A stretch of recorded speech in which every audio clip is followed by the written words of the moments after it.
separou aqui a primeira rodada para a gente começar a discutir aqueles times que de repente têm condições de lutar pelo título, de lutar por vaga na Libertadores, e para mim uma turma gigante lutando para não ficar na lanterna dos afogados do rebaixamento. Vamos ver a primeira rodada. A primeira rodada marcada para começar no dia 8, que é um sábado. A gente teria então Fortaleza e Atlético Paranaense no Castelão, Coritiba e Internacional no Couto Pereira, Sport e Ceará na Ilha do Retiro. Esses jogos acontecendo no sábado. Aí no domingo, continuando a primeira rodada do Campeonato Brasileiro, Botafogo e Bahia no Newton Santos, Flamengo e Galo, olha só, já um grande jogo, domingão às 4 da tarde no Maraca. Hoje, inclusive, o Mário Marra me lembrava, 7 anos do título da Libertadores da América do Galo. O Santos jogando contra o Bragantino, Red Bull Bragantino na Vila Belmiro. O Corinthians jogando contra o Atlético Goianiense na Arena Corinthians. O Goiás jogando contra o São Paulo, possivelmente no estádio Ailê Pinheiro, a Serrinha, o estádio do Goiás. E o Grêmio jogando contra o Fluminense na Arena do Grêmio, além de Palmeiras e Vasco, domingão no Allianz Parque. Eu começo com você, Abel. Eu tenho uma filosofia com relação a esse Campeonato Brasileiro. Eu acho que tem aí uns 9 times que vão lutar pelas primeiras colocações do campeonato, e para mim tem uns 11 times que vão lutar para não cair. E aí eu levanto a bola para você, mas explico por quê. Porque tem muito time que está com uma situação financeira terrível.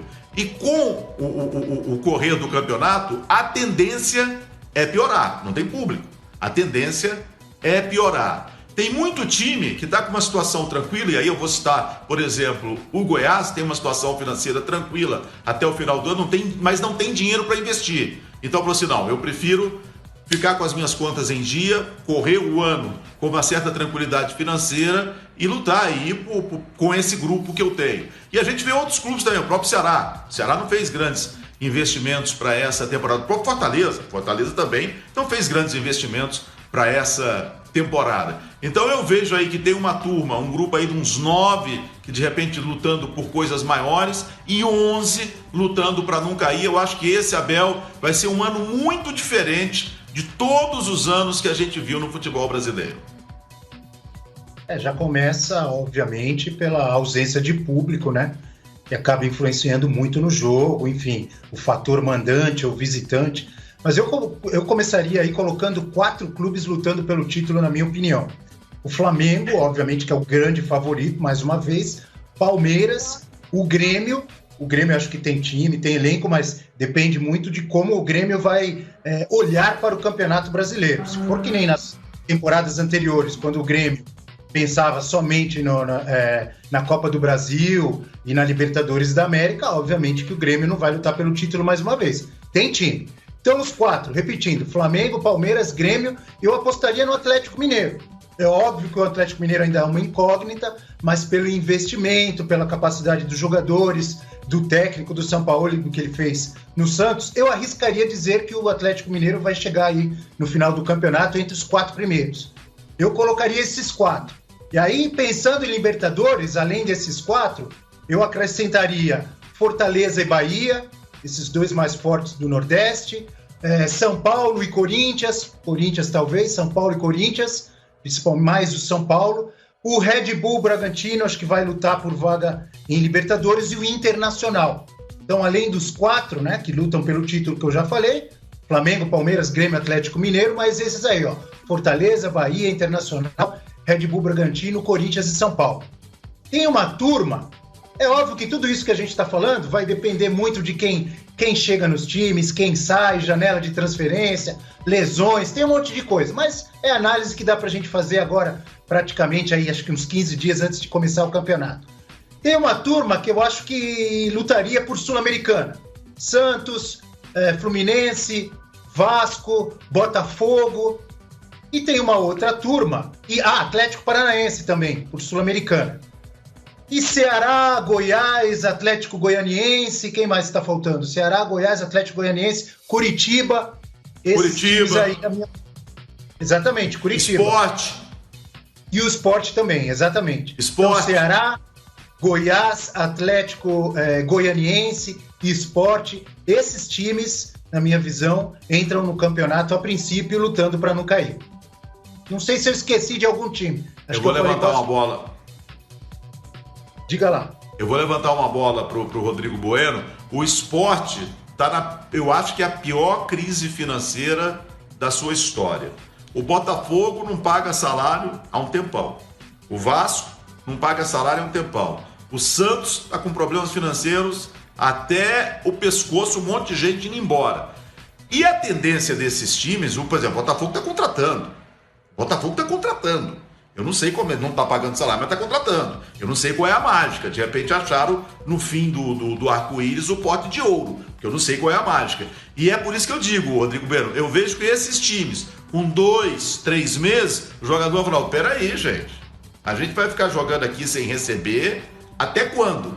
Porque o dinheiro vai entrar da onde? Vai entrar da televisão. Só que a televisão está pingando um dinheiro menor ao longo do ano. E de repente vai pingar esse dinheiro até fevereiro, Rodrigo Bueno. A gente não sabe. E pode ter uma briga muito maior aí em termos de televisão, mas esse assunto, como eu digo, pro Daniel Castro, pro Flávio Rico, pro Feltrin, isso não é assunto pra gente aqui. Mas pode ter uma briga muito maior também com relação a direitos de televisão. Então eu acho que é por isso que tem time aí que tem nome, mas não tem dinheiro, e o bicho vai pegar daqui a pouco, Rodrigo Bueno.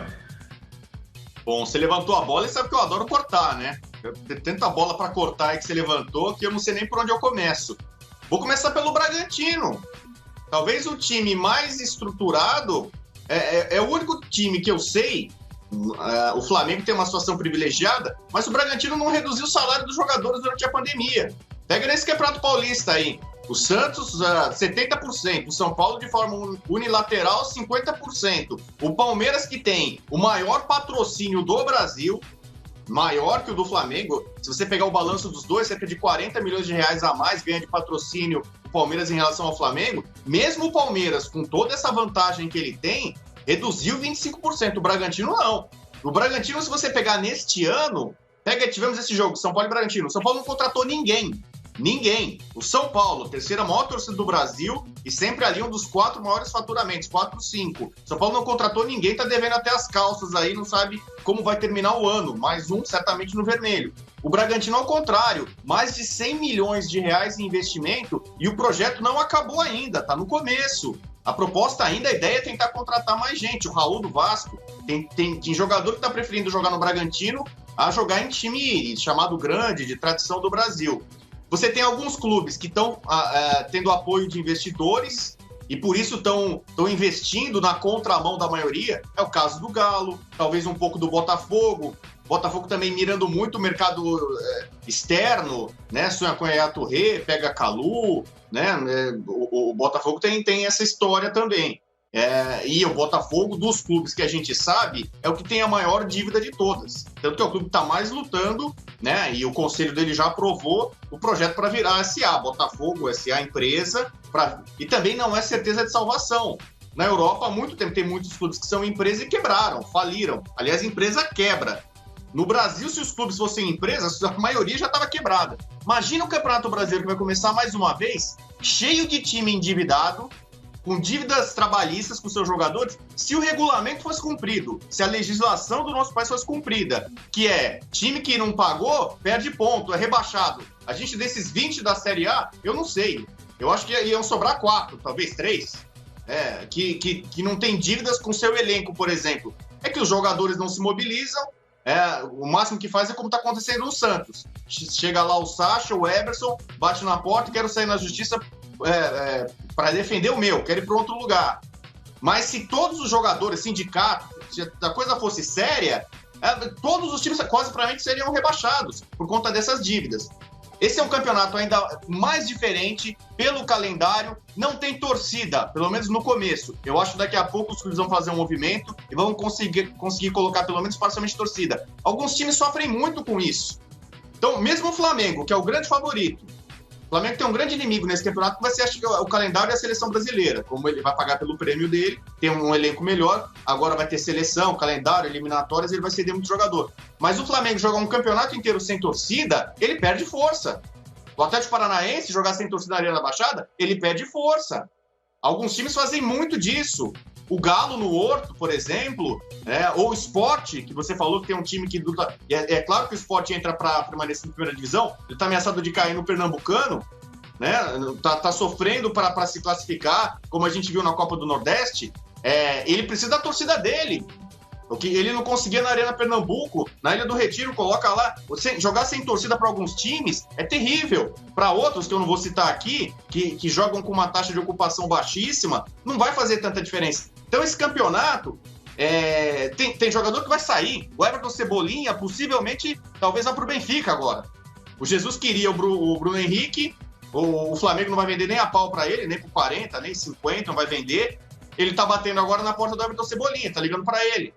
O Grêmio, como o Abel já falou, que tem uma tendência de priorizar a Copa, né? Sem o Everton Cebolinha também cai um patamar. O Dudu saiu agora há pouco. Para mim, o Palmeiras também dá um passinho para trás. Já não vejo o Palmeiras com tanta certeza assim de que vai ter condição de brigar. Eu confio mais no Galo, por exemplo, pelo Sampaoli, pelo time que está montando, pelo investimento e pela obsessão atleticana que não ganha desde 71. Se tem um time que pode fazer o inverso do Grêmio, eu acho que teria que ser o Galo. O Galo foi campeão, aliás, 7 anos do título da Libertadores, ganhou a Copa do Brasil, aqui no Fox Sports, né? Narrações épicas aqui, transmissões épicas do Galo campeão, mas a notícia do Galo que é o título brasileiro. O que aconteceu na campanha do Santos ano passado? Acho que eu tô me alongando, né? Desculpa, amigos, já termino. O Santos fez uma grande campanha, surpreendentemente vice-campeão brasileiro, mas ele saiu cedo das Copas. O Santos saiu cedo da Sul-Americana, saiu cedo da Copa do Brasil. Isso permitiu ao Sampaoli se dedicar ainda mais ao brasileiro. Não estou falando pro Galo agora repetir isso. O Sampaoli vai lá e elimina logo o Galo da Copa do Brasil, né, das competições continentais, né, tal, não. Mas eu acho que é o tipo de time, tipo de jogo ou torcida que talvez encaixe para acompanhar o Flamengo. E é claro que esse jogo da primeira rodada, Flamengo e Galo, possivelmente os dois postulantes ao título aí, já é o grande jogo da abertura do campeonato. Desculpem a todos. Tá. É uma figura do nosso Rodrigo Bueno.